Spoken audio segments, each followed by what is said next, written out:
Welcome to the Slop Farm. Enjoy the video. In this video, I will explain how to make lobster tail pastry. We'll start by gathering our simple ingredients, ensuring we have everything ready for a smooth baking process. Then, we'll dive into preparing the dough, focusing on techniques that yield that perfect flaky texture. Finally, we'll cover shaping, filling, and baking, so you can create these delightful treats right in your own kitchen. Get ready to bake some amazing pastries. Now let's get hands-on with the dough. Start by combining 2 cups of all-purpose flour with 1/2 cup of very cold cubed butter. Work it together until crumbly.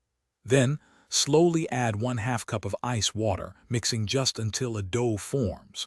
Avoid overworking it. Wrap the dough tightly and refrigerate it for at least 30 minutes. This chilling step is crucial for a flaky result. With your dough nicely chilled, it's time to roll and shape. Flour your surface lightly and roll the dough to a uniform thickness of about 1/8 inch. Next, cut the dough into strips, roughly 1 inch wide and 6 inches long. Now for the delicious part.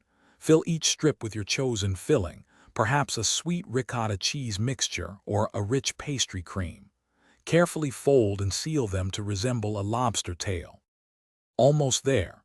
Preheat your oven to 375 degrees Fahrenheit.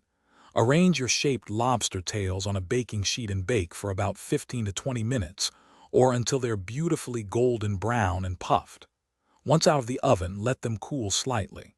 For that classic finish, generously dust them with powdered sugar. Serve these delightful, crispy pastries warm and enjoy your homemade treat. Thanks for watching. Consider subscribing if we helped you today.